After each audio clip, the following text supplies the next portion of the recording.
안녕하십니까. 시골의사입니다. 지금도 미국과 아프가니스탄의 전쟁이 계속 지속되고 있고, 이제 오늘이 녹화일이 화요일입니다만은, 탄저병 테러에 대한 우려도 많이 부식되면서 시장이 상승을 계속 이어나가고 있는 모습입니다. 그러나 이제 시장도 조금씩 위험 구간에 진입하는 것처럼 보이는데, 문제는 지금 현재 미국이 아프가니스탄을 공격하는 것 그 자체가 테러 행위에 대한 응징이라는 측면에서 우리가 단순하게 그러한 것을 정의가 혹은 불의를 응징하는 어떤 인과응보의 행위 이렇게 볼 수도 있지만, 한 가지 참 이것을 바라보면서 착잡한 마음을 금할 수 없는 것은 중국이라든지 러시아 등이 마치 냉전시대에 언제겠느냐는 듯이 미국의 편을 들어서 아프가니스탄에 심지어는 특공대까지 파견하겠다는 이야기를 보면서 이것이 과연 전 세계적 냉전시대가 끝나고 이제 세계적으로 평화 혹은 반테러 이러한 것들에 대한 어떤 공감대가 일치된 것인가라는 생각보다는 중국 같은 경우에는 신장 위구르 지역에 있는 이슬람 교도들의 반군들, 혹은 러시아 같은 경우에는 체첸 반군들,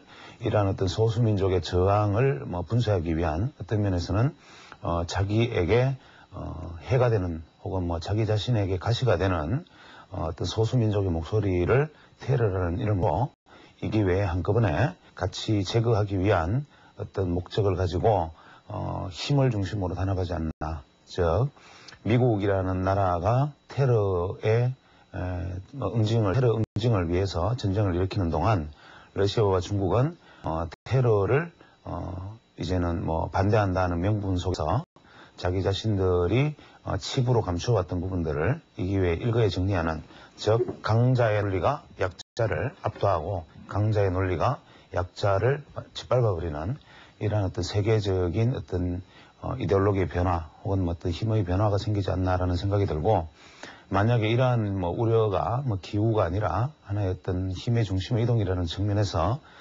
점점 이러한 방향으로 세상이 흘러간다면, 이제 에이즈라든지 광우병이라든지 이러한 것들, 그 다음에 각종 어떤 사회적 현상들, 이러한 것들과 맞물려서 요즘이 마치 어떤 소돔과 고모라의 시대가 아닌가라고 우려하는 분들의 목소리처럼 세상이 점점 옳고 바른 것들에 대한 어떤 목소리들이 숨어들고 강자와 힘 있는 사람의 목소리만이 세상을 지배하는 그런 세상이 되지 않나라는 걱정이 많이 앞섭니다.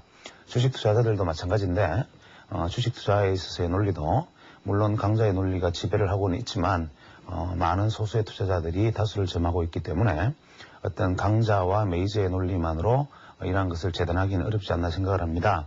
이러한 점에서 이번에 개별 종목의 선물 옵션이 상장이 되었는데, 우리가 보통 언론이나 매스컴 그 외 각종 어떤 기관의 홍보를 보면 개별 종목, 즉 개별 종목에 대한 옵션은 외국인이나 혹은 투자자들이 홍콩 증시에서 옵션을 만약에 매매를 하거나 매도를 한 다음에 국내 증시를 흔들 우려를 막을 수 있고, 두 번째 우리 시장이 세계 금융시장으로 커나가는데 홍콩이 선점해버린 부분들을 되찾아오는데 도움이 될 것이다, 이런 얘기를 많이 하고 있습니다. 특히 개별 종목 옵션, 지금 같은 경우에는 5대 블루칩이 되겠지만, 이러한 개별 종목의 옵션이 도입이 되면 시장이 점점 안정되고 외국인 투자자들의 자금이 더 유입될 것이라고 하나같이 입을 맞추어서 얘기를 하고 있지만, 과연 이것이 그런 긍정적인 측면만 있는가라는 부분도 생각해 봐야 될 것 같습니다. 우리가 예를 들어서 홍콩 증시에 삼성전자 옵션이 상장되어 있으면 홍콩 증시에서 삼성전자 옵션에 풋옵션을 매수를 하고 우리 시장에서 그 만기일에 맞춰서 삼성전자를 갑자기 현물 매도를 함으로 해서 홍콩 증시에서 풋옵션 매수를 한 것을 이익을 취하겠다는 투자자가 생기게 된다면 한국 증시가 교란될 것이다. 혹은 우리 시장과는 상관없이 5대 블루칩에 대한 콜 매수를 한 다음에 만기일 직전에 5대 블루칩을 집중적으로 매수해서 우리 국내 시장의 현물가를 올리면 홍콩 시장에서 옵션의 수익이 크게 나기 때문에 이런 일들이 빈발하면서 국내 시장의 질서가 흔들릴 것이다. 이러한 것이 옵션 시장을 개별 주식 옵션을 도입하자는 목소리에 주류 이론이 되고 있습니다. 그러나 만약에 이것이 옵션 시장이 국내에 도입된다면 그러한 현상이 없는가? 즉 삼성전자와 한국통신, SK텔레콤이 국내에서 개별 종목 옵션이 거래된다면 그 종목들에 대해서 국내에서 옵션 만기일에 이러한 일이 벌어지지 않는가? 현재만 해도 더블 리칭데이는 개인 투자자들 같은 경우에는 상당히 부담스러운 날인데 그렇게 되면 미국처럼 소위 트리플 리칭데이가 생기게 되는데 이러한 어떤 시장의 변동성, 그 다음에 개인 투자자들은 이러한 5대 블루칩에 대한 접근을 완전히 봉쇄당하고 기관 투자자들 내지는 외국인 투자자들 혹은 일부 큰 손들만의 시장 논리에 휘둘리는 그런 결과가 올 수 있다. 즉 홍콩 증시에 옵션이 상장되면 국내 시장이 흔들리고 국내 증시에 옵션이 상장되면 시장이 흔들리지 않는다. 이러한 논리는 그야말로 조삼모사식의 혹은 눈 가리고 아웅하는 식의 논리밖에 되지 않을 것입니다. 특히 선물 시장이 정상적으로 유럽이나 그 외의 정상 선진국 시장에서 미국 시장에도 마찬가지지만 선물 파생 시장이 현물 시장의 2배를 넘어서는 경우는 다소 비정상적으로 보아야 하는데 한국 시장은 선물 시장이 2.5배에서 3.3배 정도까지 확대되어 있기 때문에 이 과정에서 개별 종목의 옵션까지 상장이 된다면 이제 개인 투자자들이 쓸 자리는 거의 없지 않나라는 생각입니다. 그래서 우리가 흔히 말하는 개별 종목 옵션으로 국내 시장을 안정화한다는 것은 이러한 어떤 증권 시장이 하나가 더 생겨남으로 해서 즉 파이가 커짐으로 해서 유리해지는 사람들이 있겠죠. 예를 들면 옵션 파생의 전문 회사라든지 혹은 증권거래소 예탁원 그 이외에 각종 거기에 관련된 유관기관들이 전체적으로 하나의 새로운 파이가 생겨남으로 해서 그것이 자신들의 어떤 업무 역량이라든지 영향력의 확대에 도움이 될 것은 불을 보듯이 뻔한 일이고 심지어는 종목 코드를 설정하는데 우리가 종목에 코드를 부여를 합니다. 아라비아 숫자로. 이 부여하는 코드를 누가 하느냐를 가지고 거래소와 예탁원이 서로 로비를 벌일 정도로 이러한 어떤 자기 영역의 확대를 위한 조직이라는 것의 속성은 근본적으로 자기 영역을 확대하기 위한 것인데 과연 이러한 개별 종목 옵션의 상장이 자신의 영향력 확대를 위한 어떤 이야기들은 아닌가 혹은 자신의 파이를 키우기 위한 혹은 시장 참여자들 내지는 어떤 증권 관련 회사들의 시장 파이를 키워서 수익을 올리기 위한 하나의 어떤 명분 논리는 아닌가 이러한 점도 한번 지켜보고 우리가 개별 옵션이 상장이라는 것이 결국 선진국 증시를 따라가는 흐름이라 손치더라도 한쪽의 일방적인 논리만 받아들이기보다는 거기에 따르는 마땅한 반론도 있어야 할 것이라고 생각합니다.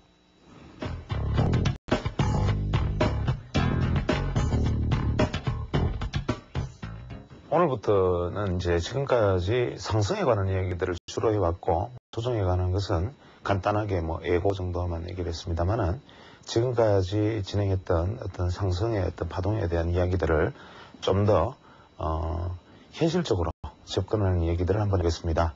그러면 이러한 현실적인 얘기의 접근을 우리는 이제 투자론이라고 이름을 붙이죠. 예를 들어서 투자법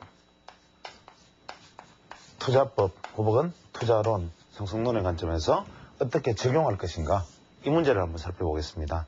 우리가 보통 주식 투자를 하면 중요한 얘기들을 많이 합니다.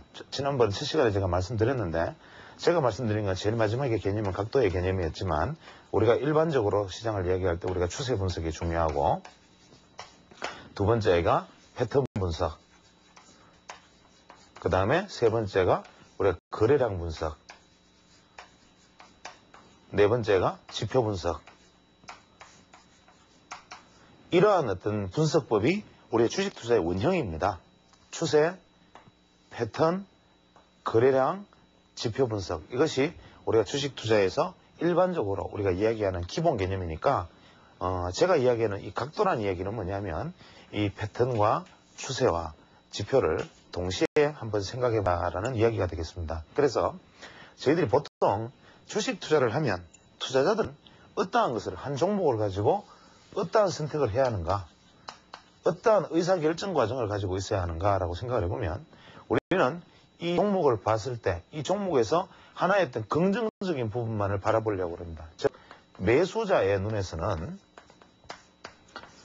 추세가 좋거나 혹은 패턴이 좋거나 거래량이 좋거나 지표가 좋거나 이 중에 좋은 것이 눈에 띄면 사겠다는 동기로 작용하고 우리가 매도자의 눈으로 보면 반대로 이러한 것들 중에 나쁜 것이 보이는 것을 명분으로 삼는데 실제로 우리가 주식 투자를 하면서 대부 투자자들이 추세, 패턴, 거래량, 지표를 하나하나 곰곰이 삼켜보고 주식 투자를 하는 분이 그리 많지 않으리라고 봅니다. 그러나 우리가 보통 주식을 사고 판다라는 것은 내가 가지고 있는 귀중한 재화를 정말 이 험난한 곳에, 이 치열한 전쟁터에 내어놓는 곳이기 때문에 우리가 주식 투자할 때 투자자들이 판단해야 되는 것들은 대단히 많습니다. 예를 들어서 최소한 주식 투자를 필요한 자질 내지는 소양이라는 것이 우리가 타고나는 선천적인 것 혹은 저처럼 뭐 이것저것 많이 아는 것처럼 보이는 사람 이러한 방식이 중요한 게 아니라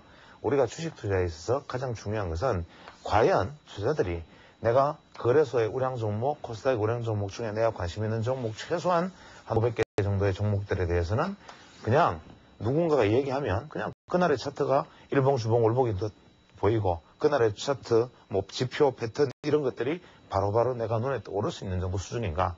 예를 들어 내 관심 종목에서 주가가 조금 움직이기 시작하면 아, 이 종목이 지금 어떤 구역에 들어와 있겠구나. 차트를 보지 않아도 알 수 있을 정도로 내가 과연 노력하고 있나. 그 다음에 이 종목, 어떤 종목들에 대해서 최소한 이 정도의 어떤 종목 수들은 이 회사의 기업 내용은 뭐 망할 것이다, 안 망할 것이다, 뭐 기업이 어떻다, 앞으로 방은 어떻다, 이런 부분들은 나같이 다 꿰고 있느냐. 이러한 것들은 기본에 속합니다. 그런데 우리는 이러한 것들에 대한 노력을 전혀 하지 않고 대부분 어떤 정보를 통해서 정권사 추천 종목을 통해서 혹은 뭐 온라인 사이버에서 누군가가 뭐 급등주다 그래서 이러한 것들을 매수하고 사고 팔고 쉽게 불감 버튼이 들어오면 매수 버튼을 누르고 이러한 것들이 습관처럼 되어 있습니다. 그러면 우리가 보통 주식 투자를 할 때 가장 중요한 것은 뭐냐? 앞에 말씀드린 이런 것들이 다가 되겠지만 사실은 제일 중요한 것은 우리가 심리라는 얘기를 많이 합니다. 이 심리라는 것은 저희들이 보통 뭐 시장 심리를 전문적으로 얘기하면 뭐 인지 부조화 이론이 학문적으로는 인지 부조화 이론이라는 이론이 주식시장에서 적용되는 가장 중요한 어떤 심리적 이론이 됩니다. 그러나 이러한 구체적인 내용에 대해서는 정말 주식을 연구하는 사람들의 이야기가 되고 정말 여러분들이 심리에, 주식시장의 심리에 대해서 스스로 한번 생각해 볼 수 있는 계기를 한번 마련해 보죠. 예를 들어서 대부분의 투자자들이 주가가 떨어지고 있을 때 어디에 관심을 갖느냐? 지지선에 관심을 갖습니다. 어떤 종목이 떨어지면 어디까지 떨어질까를 예측하는 것. 이것이 투자자들의 대부분의 마음 상태입니다. 우리가 길거리 가다가 싸구려 슬리퍼를 만약에 판다고 가정을 하죠. 이 슬리퍼가 보통 한 켤레에 10,000원 정도 하는데 길거리에서 1,000원, 1,000원 하면서 두드리고 있으면 시선이 바로 갑니다. 이게 바로 사고의 심리죠. 그래서 주식 투자자들은 이 사고의 심리를 극복하지 못하기 때문에 자꾸 떨어져 있는 종목에 대해서 시점의 지지선과 반등선을 자꾸 잡으려고 합니다. 두 번째는 사고의 심리와 두 번째는 탐욕이죠. 이미 이만큼 올라있는 종목이 올라봐야 얼마가 더 오를까? 여기에서부터 잡아야 이만큼 오르지 않나라는 탐욕. 이러한 것들이 바로 떨어지는 종목의 지지선을 생각하게 만드는 거죠. 그러나 주식 투자에 있어서 가장 기본적인 원칙은 바로 지난 시간에도 말씀드렸지만 결을 따라 치는 겁니다. 우리가 무사가 나무를 벨 때도 결을 따라 치면 나무가 베어지지만 결의 반대로 치면 칼이 부러집니다. 그래서 주식 투자 마찬가지도 떨어지는 종목의 지지선을 내가 예측하려고 드는 힘이 혹은 추세적으로 하락하고 있는 종목의 주가의 지지선이 어디다라고 말하고 이것을 가르치려는 이야기들 혹은 내가 이것을 생각하려는 행위 이것이 얼마나 무용지물이고 무의미한지를 깨닫는 순간에 주식투자는 내가 하는 방식이 조금씩 바뀌기 시작합니다. 즉 현재 내가 주식투자는 어떤 종목을 해야 되는가?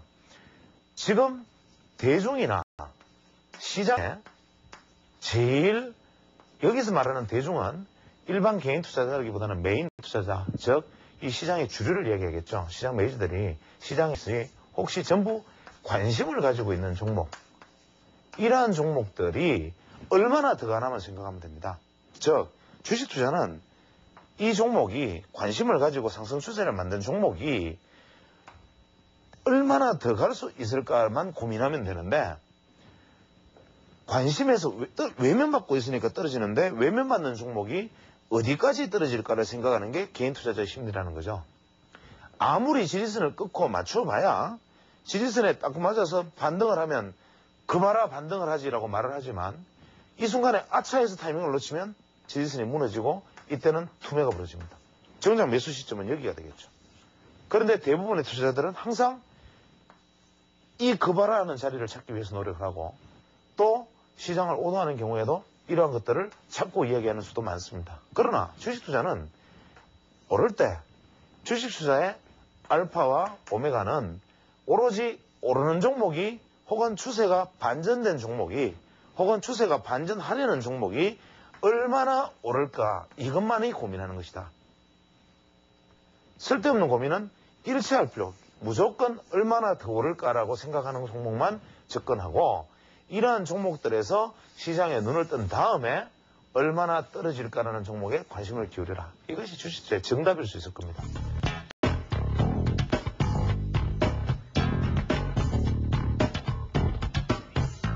이제 소위 말하는 심리 분석 이것이 하나가 가미돼야 주식 투자에 가능한데 저는 이 전체에서 지금까지 이야기한 파동론적 관점에서는 결국 무엇을 이야기하고자 하느냐? 결국은 뭐냐? 모멘텀을 이야기하고자 합니다. 이 모멘텀이라는 것은 우리가 주식 투자뿐만 아니라 어떠한 것들이 운동 에너지가 물체가 운동을 할 때 그 운동 에너지가 얼마나 강하냐 혹은 얼마나 약하냐를 보여주는 이 지표가 되겠죠. 즉 주식에서는 이 모멘텀 지표를 이해하는 것이 어떻게 생각하면 주식 투자의 가장 중요한 이야기이기도 합니다. 예를 들어서 우리가 파동이 있다고 가정을 하면 상승 파동이 1, 2, 3, 4, 5 이렇게 나가는 파동도 있을 거고 1, 2, 3, 4, 5 이렇게 나가는 파동도 있고 혹은 뭐 1, 2, 3, 4, 5 이렇게 나가는 파동도 있습니다. 그럼 이 파동의 에너지가 첫 번째 파동의 모습을 보고 마지막 파동까지 예측할 수 있는가? 그것이 바로 이 모멘텀이다. 우리가 모멘텀 지표로 사용되는 것들은 우리가 보조지표를 힘으로 보면 보조지표상에서는 뭐 MACD 지표 혹은 뭐 대표적인 것이 스타캐스틱 지표 또 뭐 여러 가지 지표들이 많겠죠. 혹은 뭐 ADX 혹은 뭐 트릭스 뭐 이러한 지표들이 많지만 예를 들어서 우리가 MACD, 스타캐스틱 심지어 뭐 볼린저 밴드까지도 모멘텀 지표라고 볼 수가 있겠죠. 예를 들어서 MACD다. 나중에 뭐 보조지표를 새로 한번 이야기할 기회가 있겠지만 MACD 그러면 단기 이동평균선을 장기 이동평균선을 뺀 값이다. 즉 이동평균선 사이에 어떤 괴리율을 이야기하는 것이고 스타캐스틱 같은 경우에는 일정 기간에 주가를 현재의 주가로 나누어 가지고 그것을 다시 일정 기간의 값으로 가중평균한 값이다. 이 이야기는 뭐냐? 추세가 스타캐스틱 같은 경우에는 추세가 잡히면 잡힌 추세의 강도를 측정하는 것이 스타캐스틱. MACD는 추세가 어떤 쪽이든지 간에 추세의 강도를 보는 것이다. 이 두 개의 차이는 추세가 잡히면이라는 것의 말의 차이가 굉장히 중요합니다. 그러면 우리가 모멘텀을 이해하기 위해서는 어떻게 하느냐? 모멘텀이라는 것은 우리가 굳이 얘기하자면 가속도에 해당이 됩니다. 가속도. 어떤 주가가 있는데 주가가 이런 속도로 계속 떨어지고 가정을 하겠습니다. 그러면 모멘텀 지표는 어떻게 되느냐? 모멘텀 지표는 처음에 하락을 하다가 나중에 횡보를 하게 되겠죠. 왜? 주가가 떨어지는 속도가 일정하기 때문에 하락 가속도가 없기 때문에 모멘텀은 가속도가 없으니까 횡보를 하게 됩니다. 즉 주가는 떨어지고 있지만 이것이 하락하는 가속 에너지가 없다면 이것은 모멘텀 즉 하락의 에너지가 부족하다. 그래서 주가는 나중에 반등의 가능성이 높다라고 보는 것이 모멘텀 지표라면 이걸 우리가 역이용을 한다면 만약에 주가가 오를 때 이 모멘텀 지표가 오르다가 횡보로 들어가면 어떻게 되겠습니까? 주가는 오르다가 상승에 추가되지는 상승 에너지가 없기 때문에 주가는 결국 하락으로 이어질 것이라는 얘기가 되겠죠. 즉 모멘텀 지표는 여러 가지 다양한 측면에서 한번 생각해 볼 수가 있습니다. 우리가 생각하지 못했던 부분들을 한번 생각해 보죠.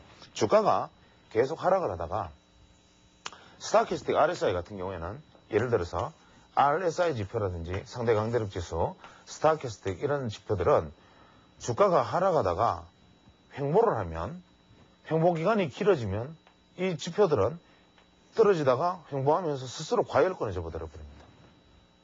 이유는 뭐냐면 전일 대비 주가가 점점 감소를 하다가 전일 대비 주가가 감소가 없기 때문에 전일 대비 가다가 예를 들어서 뭐 지표가 9일간의 지표를 기준으로 삼았다 그러면 9일 전의 주가와 지금의 주가가 차이가 없다. 그러면 지표는 영선 밑으로 하향했다가 영선까지 반등을 해버립니다.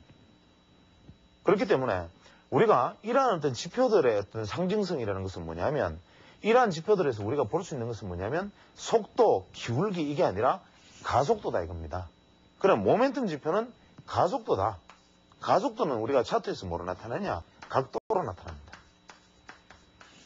이게 바로 우리가 시장 이론의 핵심이 되는데 이거를 우리가 파동에서 이것을 한번 살펴보도록 하겠습니다.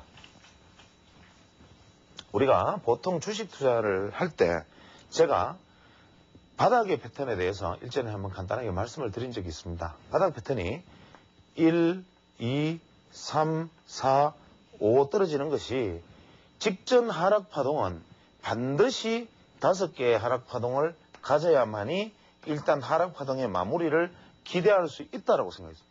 즉, 내가 이것이 파동의 마지막 지점, 즉 저점이라고 생각이 되거든 내가 어떤 주가나 혹은 지수가 저점이라고 생각이 되거든 그 앞에 파동이 5개의 하락 파동을 가지고 있는지를 확인해라.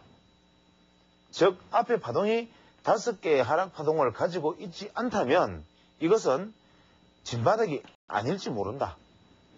즉 저희가 보통 1, 2, 3, 4, 5의 상승 이후에 제가 A, B, C로 떨어진다 그랬는데 주추세, 즉 이것은 하나, 둘, 셋, 넷, 다섯, 1, 2, 3, 4, 5 이렇게 가는 지그재그 파동이 가장 기본이긴 하지만 보통 불규칙 조정이나 그 외 다른 조정 패턴에서는 다음 시간에 강의를 하겠습니다만은 이렇게 떨어질 경우에 이 A, B, C 3개의 파동으로 되는 수도 있다. 즉 A, B, C 반등이니까 3, 3, 5의 파동이 가능성도 상당히 높다.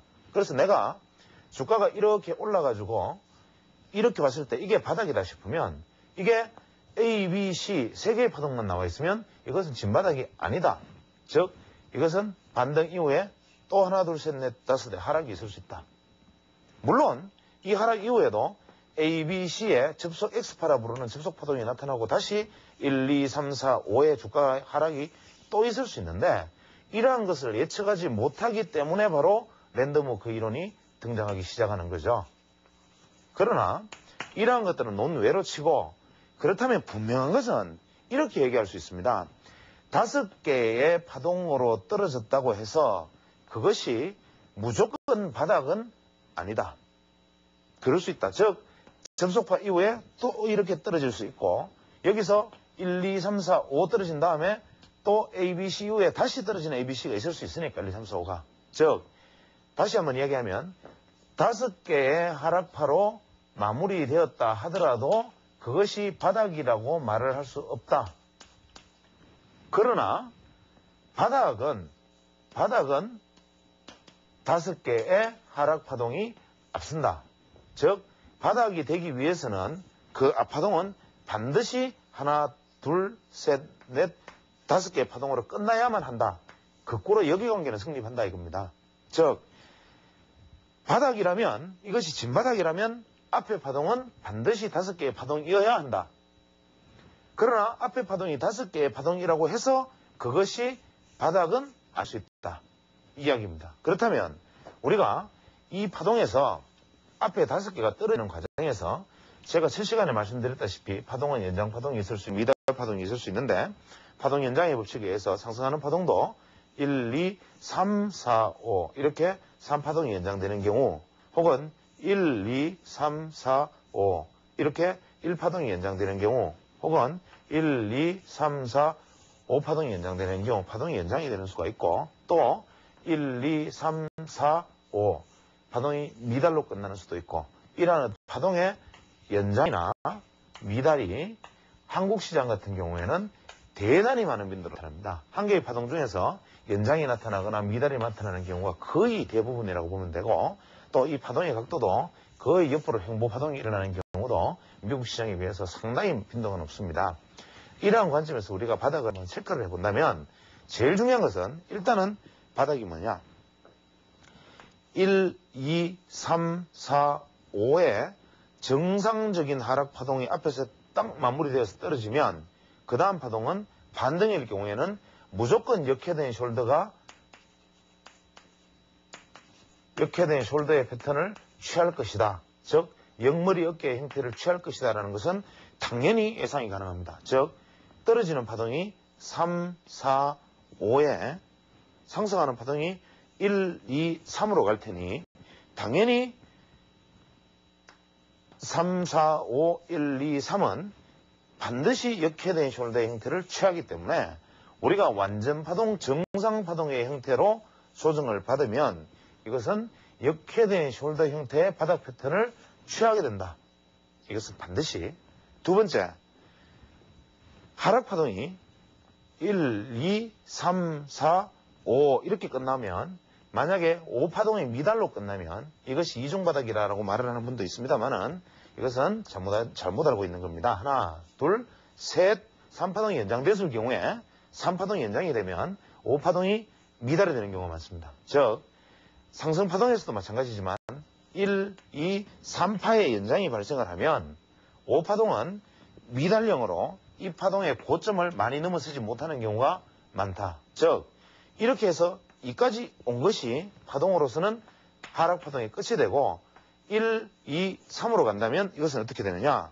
즉 3중바닥의 형태를 취한다. 즉 역회된 숄더와는 다른 3중바닥의 형태를 취하거나 혹은 이 파동각이 이렇게 미달형으로 끝나고 난 다음에 1파동이 대부분 커지는 경우가 많기 때문에 1파동이 3파동이 연장되고 5파동이 미달이 된 다음에 1파동이 길게 나타나면 이 조정파동은 이 3파동의 고점에서 조정을 받고 형성이 되니까 이럴 때는 완전 이중바닥의 패턴이 나타난다. 자, 말씀이 좀 어렵습니까? 완전 이중바닥의 패턴이 나타나는데 이 완전 이중바닥의 패턴은 주의 깊게 다시 한번 보셔야 되겠습니다. 예를 들어서 조건 3파동이 하락 3파동이 연장파동으로 나타났다.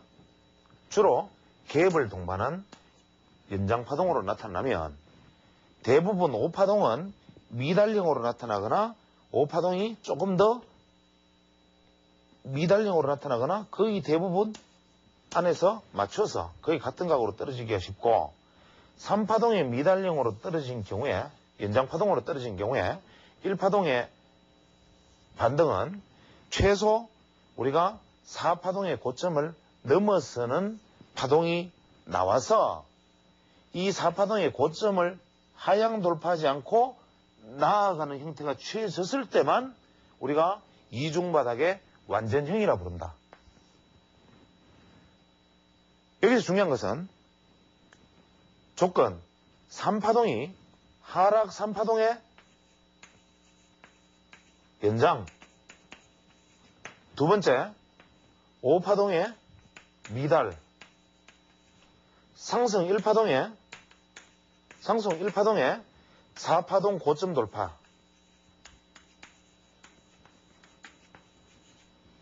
반등 2파동의 상승 2파동의 조정 2파동이죠. 2파동의 4파동 고점 지지. 이 복잡한 조건이 의외로 쉽게 발생할 수 있는데 한 개의 패키지로 동시에 발생하는데 이것이 바로 이중바닥의 완전형이고 이중바닥이 주가의 확실한 진바닥이 되려면 이러한 조건을 갖춰야만 합니다. 즉 역회된 숄더 3중바닥의 패턴을 취하는 종목은 이것이 완전 바닥일 가능성이 높고 이것이 바닥으로서는 완전 바닥의 형태 이고 역회된 숄더와 같은 형태가 아니고 이중바닥으로 끝난 종목이 만약에 진바닥이기를 기대한다면 이러한 조건을 충족하는가를 살펴보라 이 말입니다. 세 번째, V자형 바닥이 있습니다.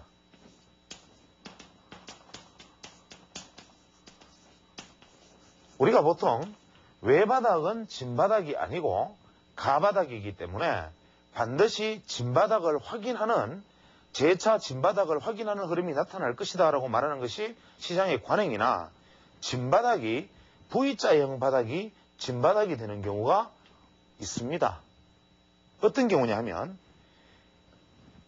1, 2, 3, 4, 5 5파동이 연장됩니다. 이렇게. 즉 하락에 있어서 5파동이 연장되었을 때 1파동의 파동각이 5파동의 하락각과 비슷한 각으로 V자형 반등이 일어난다면 이 다음에 조정 이후에 상승파동으로 이어질 수가 있습니다. 즉 V자형 바닥이 완전 바닥이 되기 위한 조건은 뭐냐? 5파동의 연장과 5파동의 하락각과 상승각이 같은 조건이어야 된다. 혹은 하락각보다 상승각이 더 예각이어야 된다. 즉 하락각이 이러했다면 상승각은 이렇게 나오든지 아니면 최소한 하락각과 동일한 각도를 이내를 만들어주는 예각이 나올 경우에 V자형 바닥이 진바닥이 된다. 그러면 우리가 말하는 것은 일반적인 바닥 패턴에서 2중바닥, 3중바닥에 여러 가지 변형이 있을 수 있겠죠. V자형 바닥. 이러한 우리가 바닥의 형태 중에서 어떤 파동의 완전 바닥이 되는 조건들은 이러하다. 특히 중요한 것은 파동의 하락의 각도가 중요한데 2중바닥에서도 이것과 이것의 각도가 중요하고 5파동에서는 이 각과 이 각을 최소한 이 각이 예각이어야 한다. 그 다음에 역회된 숄더의 바닥에서도 이 각과 이 각을 비교했을 때 이 각이 예각이어야 한다. 이러한 것들이 바로 주식에서 바닥을 완성하고 그 다음으로 전환하기 위한 조건이 된다. 이러한 조건들이 만약에 부족하다면 바닥을 찍고 돌린다 하더라도 그것이 추세 전환이 아닌 단순한 반등 혹은 바닥에서 일정한 부분의 기술적 반등 혹은 접속 파동을 만들어서 추가 하락을 하기 위한 하나의 어떤 전 단계 이렇게 말을 할 수 있다.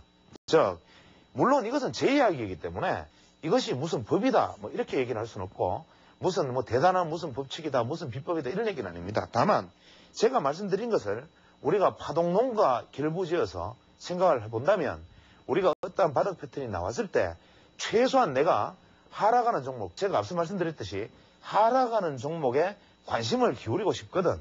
최소한 떨어지는 종목의 지지선을 찾아서 매수를 하고 싶거든. 최소한 이러한 패턴들을 완전하게 내가 이해를 하고 그것을 하락 파동을 완전히 측정해서 바닥이라는 확신이 선 다음에 그건 역시도 아주 조심스럽게 최소한 고선 노출을 다루듯이 조심스럽게 접근을 해야만이 가능한데 우리 투자자들은 일반 투자자들은 이러한 기초 개념조차도 없이 하락하는 종목에 대고 이제 바닥일 것이다. 이제 지지선일 것이다. 라고 매수를 합니다.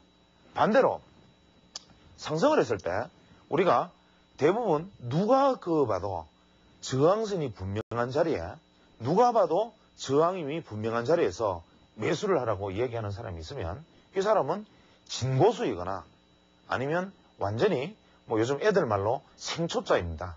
즉 우리가 누가 봐도 저항선이 이렇게 있는 자리에 주가가 왔는데 여기서 누가 매수라고 소리치는 사람이 있다면 이 사람은 진정한 고수이거나 아니면 완전한 초보다. 이 말에 가지는 의미에 대해서도 한번 생각해 보시기 바랍니다. 그래서 우리가 하락 각도에 대해서 제가 말씀을 드렸지만 여기서 한 개 더 바닥의 패턴이 있겠죠. 뭐가 있겠습니까? 원형 바닥이라는 게 있죠. 원형 바닥은 주가가 바닥권에 진입을 한 다음에 당시의 어떤 여건이나 수급의 상황에 의해서 주가 더 이상 반등은 여의치 않으나 최소한 바닥을 완전히 확인한 경우에 주가가 이런 모습을 그리게 되는데 이것은 가장 이상적인 모습이 됩니다. 왜 이것이 이상적인 지지 모습이 되는지를 다시 한번 살펴보겠습니다. 자, 추세라는 관점에서 이중바닥을 다시 한번 그러면 살펴보겠습니다. 세부적으로 이중바닥의 형태는 이런 이중바닥이 있을 수 있고 또 이런 이중바닥이 있을 수 있고 또 이런 이중바닥이 있을 수 있습니다. 그러면 이중바닥의 패턴 중에 어떠한 형태가 이상적인 패턴인가? 그것은 두말할 나위 없이 이것이 이상적인 패턴입니다. 이유는 우리가 이것이 지지되어주는, 시장이 지지되어주는 각도가 만들어지는 이중바닥이냐, 주 추세대가 누워있는 이중바닥이냐, 주 추세대가 아래쪽으로 가는 이중바닥이냐, 이것은 어떻게 보면 이것이 가지고 갈 중기적인 운명을, 이 바닥이 어떠한 바닥에서 모양을 턴을 했으면, 이런 바닥에 턴을 했으면 나중에 빙글빙글 돌아서 자기 자리에 돌아올 것이라는 것은 중장기적으로 이미 거의 대부분 확률적으로 예측하고 있어야 되고, 최소한 이런 이중바닥이 진바닥이 되어가지고 반등을 했을 경우에는 이러한 패턴을 가졌을 경우에만 완전바닥이라고 생각해라. 만약에 이중바닥의 패턴이 이러한 식으로 갔다면 이것은 반드시 점을 깨고 내려간다.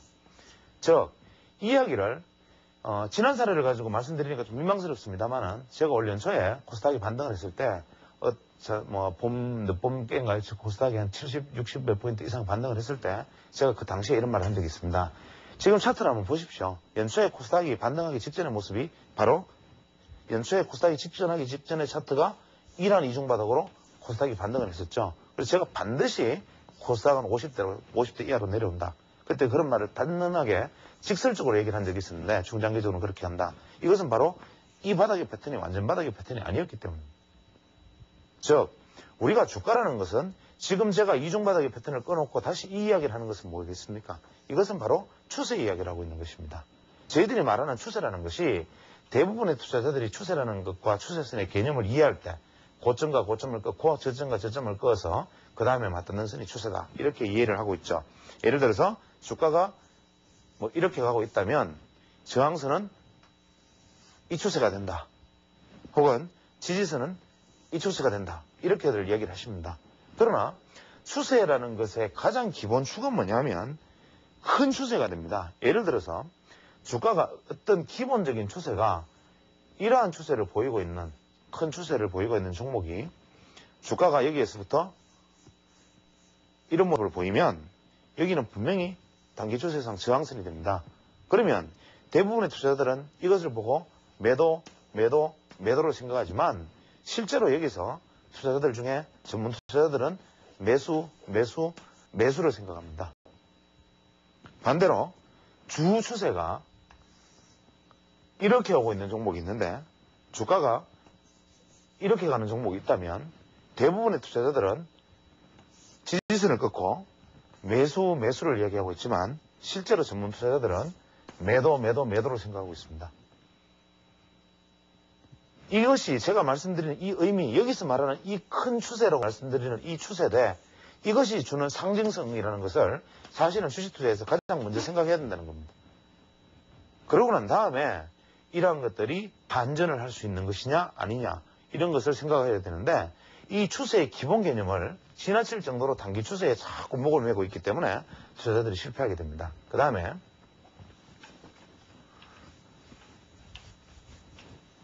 투자적 입장에서 추세에 관한 말씀은 간단하게 드렸지만 다음 시간에 다시 한번 말씀드릴 기회를 가지도록 하고, 패턴에 대한 얘기는 파동 시간에 몇 차례 말씀드렸습니다만은 패턴은 기본적인 패턴만 이해하면 되죠. 예를 들어서 이러한 삼각형의 패턴이 나타나면 대부분은 연속 파동, 상승 추세에서는 한 파동의 상승이 남았다. 하락 추세에서는 한 파동의 하락이 남았다. 이러한 어떤 확대형 패턴이 나타날 경우에 고점에서 확대형 패턴이 나타나면 주가가 하락할 것이다. 저점에서 나타나면 상승할 것이다. 이러한 어떤 기본 패턴들, 이러한 패턴들은 제가 책을 한번 소개해 드리겠습니다. 보통 책을 소개하는 것이 좋은 일인지 나쁜 일인지는 알 수는 없으나 제가 욕심 같아서는 사실은 시중에 나와 있는 책들을 하나하나 다 소개하면서 이 중에 좋지 않은 책, 좋은 책을 하나하나 말씀드리면서 소개를 해 나가고 싶지만, 그랬을 경우에 생기는 어떤 문제점들, 예상치 못한 항의 같은 것도 있었으니까 제가 책을 한 권씩 가끔 소개하겠습니다. 그러나 이런 책들에 대한 소개가 절대로 이 출판사와 제가 관계가 있다거나 혹은 이 출판사에 제가 홍보를 하고자 하는 생각은 전혀 없기 때문에 그 점 이해하시기 바랍니다. 예를 들어서 우리가 추세에 관해서, 패턴에 관해서 투자자들에게 제가 추천하고 싶은 책은 잭 슈에거라는 사람이 쓴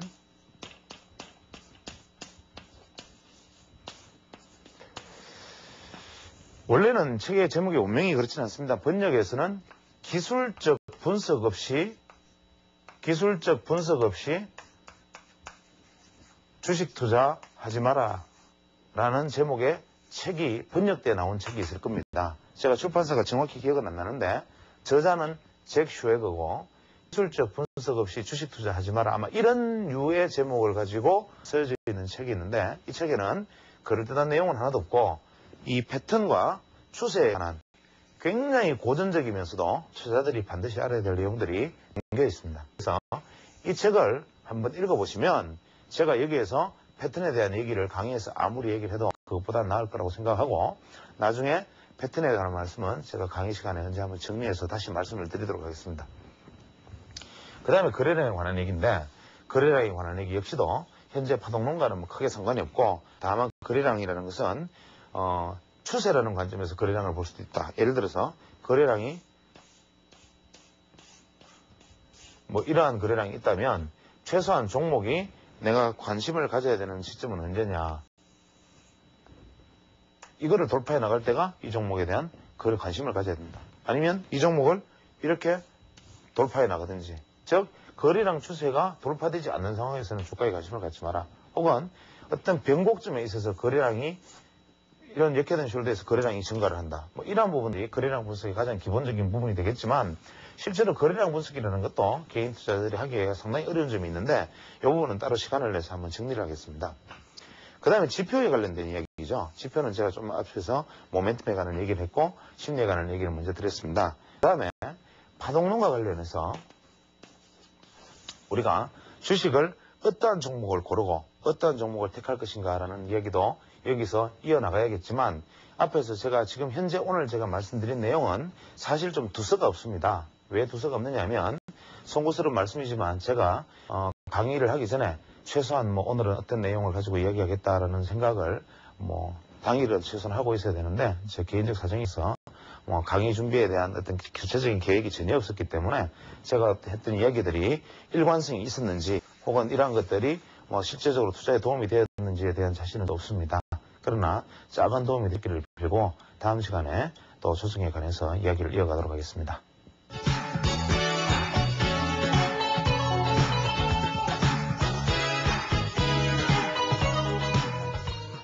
이 방송이 이제 토요일 정도에 나갈 것 같으니까 제가 이제 주초에 얘기를 하는 것입니다. 그래서 시간상 조금 맞지 않는 시의성이 부족한 얘기이긴 하지만 현재 지난 월요일과 오늘 시장에서 흥창, 고재, 삼해인더스트리 이런 종목들이 다시 상한가에 진입하면서 시장의 질이 조금 떨어지고 있는 모습입니다. 아시다시피 이러한 종목들은 작년 연말 이후에 뭐 동아건설과 더불어서 각종 보물선 사건, 그 외에 뭐 어떤 다양한 주가 조작 사건으로 연루됐던 종목들이고 이러한 종목들의 개인 투자자들이 뭐 당연히 접근하지 않을 것이라고 보는 것이 타당한 것이나 수급 요인이라는 것이 주가가 사지면 일단은 매수세가 등장하는 것이 뭐 원칙이라는 측면에서 주가가 다시 상한가에 진입하는 모습입니다. 특히 흥창이라든지 삼해인더스트리는 이미 죽어버렸던 보물선 이야기가 다시 시장에 나돌기 시작하고 삼해인더스트리는 비록 대주주는 국대였지만 다시 보물섬 탐사에 의해서 보물섬이 다시 한번 발견되어서 그 안에서 금괴가 나오지 않는가라는 얘기들을 다시 또 하는 사람들이 생기기 시작합니다. 제가 작년 연말에 동아건설 이 건강 때문에 무려 뭐 13일간의 상한가를 기록할 때 제가 썼던 칼럼을 한번 읽어보겠습니다. 인류 역사에서 항상 개인보다 사회가 인성보다 신성이 우선되었던 암흑의 시대가 끝나고 대중의 시선이 신성에서 인간성으로 눈길을 주기 시작했을 때가 바로 이탈리아에서 시작된 르네상스 시대입니다. 르네상스는 사회문화적인 변화의 바람을 몰고 왔고 바로 이 시기에 음악, 미술, 문학 등에서 인간을 주장한 작품이 쏟아지고 기계 문명과 활자 문명에서도 회적인 변화가 시작되었습니다. 그런데 어떤 경우에도 좋은 일만 있는 것은 아니라서 이 무렵에 패티라고 부르는 루머가 유행하기 시작했습니다.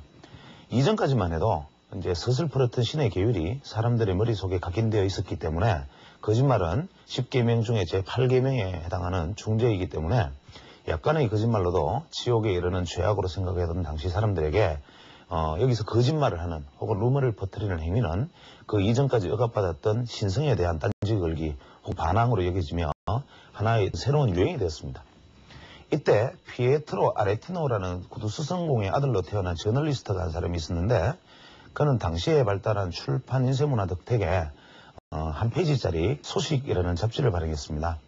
그 소식지에는 궁정과 귀족들 사이에서 유행하던 위선과 타락과 매수 등을 통렬하게 비판하고 심지어 추계경의 비행이나 추문들에 대한 풍자 시까지 실험으로써 대중의 인기를 한몸에 받는 절정의 인기를 구가했습니다.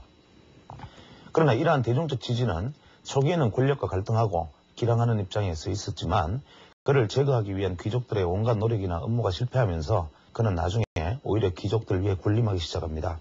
당시 교황 레오 10세라든지 클레멘스 7세, 카를 5세, 프랑스 왕 프란츠 1세 등은 결국 그가 만들어내는 가공할 정보와 전파의 힘에 굴복해서 그에게 뇌물을 제공하고 달래기 시작했고 나중에는 그의 입을 단순히 막겠다는 소극적 타협에서 벗어나서 이제 그를 이용해서 뇌물을 공유하고 없는 이야기를 만들어내면서 대중의 여론을 조작하는 그러한 일까지 발전을 합니다. 결국 그는 인류 역사상으로 가장 먼저 언론 매체를 이용해서 부를 축적한 최초의 사람이 되었습니다.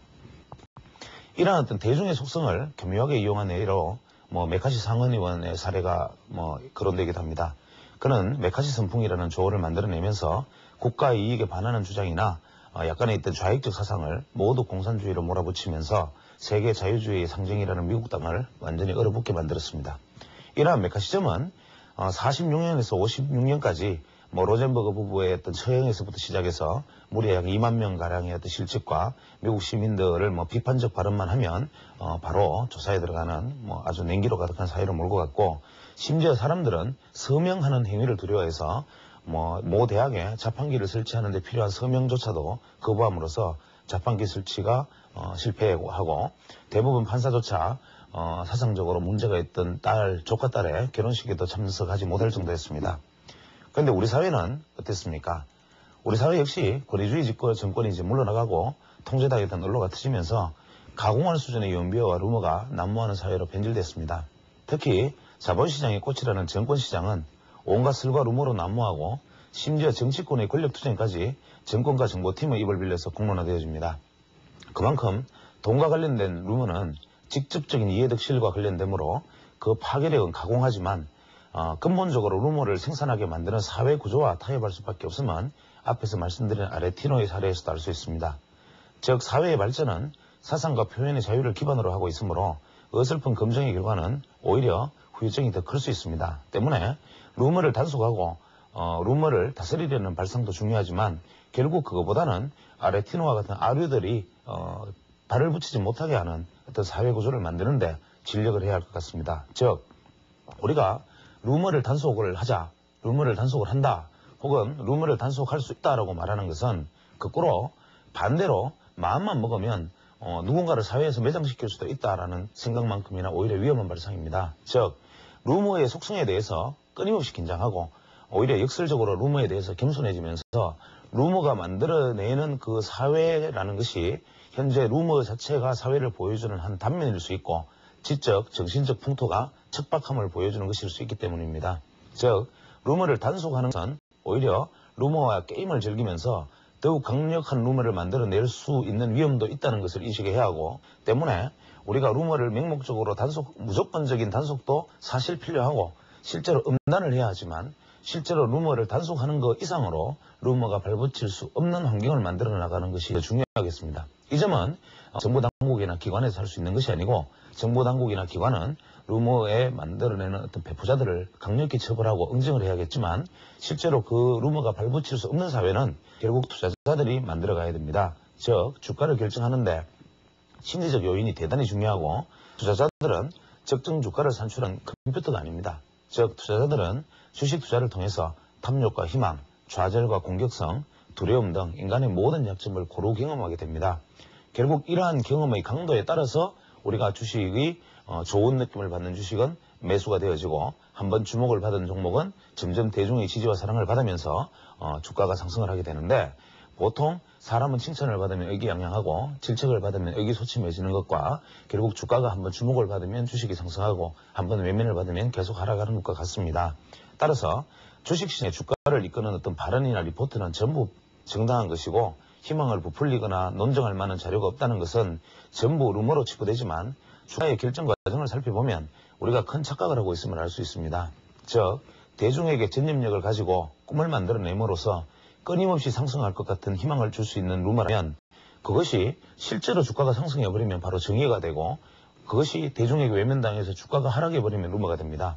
즉 루머의 속설이라는 것이 결과론적으로만 보면 맞으면 그것이 정답이었고 틀리면 루머였다. 이런 것으로 만들어주는 것이 바로 대중입니다. 결과론적 입장에서 보면 삼성전자가 당시에 주가가 100만원 혹은 80만원 심지어는 150만원이 간다. 반도체 사이클이 앞으로 5년간 호황이 간다라고 주장했던 리포트들은 전부 결국은 현재에 와서 어떻게 보면 루머의 생산자가 되었고 동아건설의 보물선 루머를 흘린 사람이나 그 루머를 확인해주지 않고 알듯 모를 듯한 말피만 흘리면서 시인도 부도하지 않는 NCND 정책을 끌고 갔던 당국에서는 어떤 면에서는 주가 상승 그 당시에는 루머가 아닌 오히려 어떤 면에서는 정의의 편에 서 있었다고 봐야 됩니다. 즉 주식시장에서 선과 악의 기준은 무조건적으로 루머와 주가가 일치하는 방향을 가지면 선이고 루머와 주가가 반대되는 방향을 가지게 되면 악이다. 이러한 논리의 함정을 극복하고 루머를 단속하고 정책 비판을 다스리는 이러한 일들을 만들어 나가는 것은 투자자 자신의 지적인 혹은 심리적인 예리함입니다. 내가 투자를 하는데 분명한 철학을 가지고 기관이든 작은 규모든 내가 내세운 원칙에서 벗어나지 않는 뚜렷한 추락을 가지고 있으면 남의 말에 내가 귀가 얇아질 필요가 없습니다. 자고 나면 무슨 게이트가 생기고 자고 나면 무슨 설이 생기고 또 자고 나면 누가 보물섬을 발견했고 자고 나면 누가 무슨 회사를 인수하고 이러한 소문들에 대해서 침착하고 통찰력을 가진 다음에 비이상적인 주가를 보거나 비이성적인 소문으로 판단되는 일들에 투자자들이 관심을 기울이지 않으면 됩니다. 사실 어떤 면에서 주식시장에서 가장 엽기적인 일은 루머 그 자체보다 어떤 루머의 발표로 인해 일확천금의 꿈을 꾸고 매수 주문을 넣는 투자자들의 어떤 공황적 심리 상태, 그것이 가장 엽기적인 일입니다. 즉 우리가 각자 자기 자신의 자리를 돌아가서 이제 21세기의 골드러시가 또 있을 것이라는 어떤 황당한 꿈을 꾸기보다는 그럴듯한 이야기들을 가려내고 선별하는 안목을 키우는 일에 오히려 진력해야 될 것입니다. 저는 과문한 탓인지 아직 보물이나 금광으로 죽은 회사가 일어나거나 세탁기가 냉매 없는 세탁기 혹은 냉매 없는 냉각캔, 물러가는 자동차, 무슨 대체 연료 이러한 이유로 상승한 주가가 아무런 후유증 없이 끝나는 것을 본 적이 없습니다. 따라서 루머라는 것은 루머를 단속하고 없애는 것도 중요하지만 투자자들의 어떤 지적 예리함, 어떤 판단의 성숙함이 결국 루머가 발붙일 수 없는 사회를 만들어 나갈 수 있다는 점, 이러한 점들을 우리가 기억하고 투자자 한 사람 한 사람이 각자 모래알 같은 개인이라고 생각하지 말고 우리 개인 투자자들도 전체가 하나로 뭉쳐서 불의를 보면 참지 않고 한마디씩 할 수 있고 정의로운 일을 보면 박수를 보내고 지금 예를 들어서 당국에서 각종 정권의 어떤 작전 세력을 뿌리 뽑고 정시 대책을 하겠다 이런 얘기를 하면 이런 이야기도 무조건적으로 비판적으로 보지도 말고 오히려 한번 잘해보십시오라고 격려도 한번 해보고 대신 또 이러한 일들이 제대로 되지 않으면 따끔한 질책을 할 수도 있는 그런 현명한 투자자가 되었으면 합니다. 감사합니다.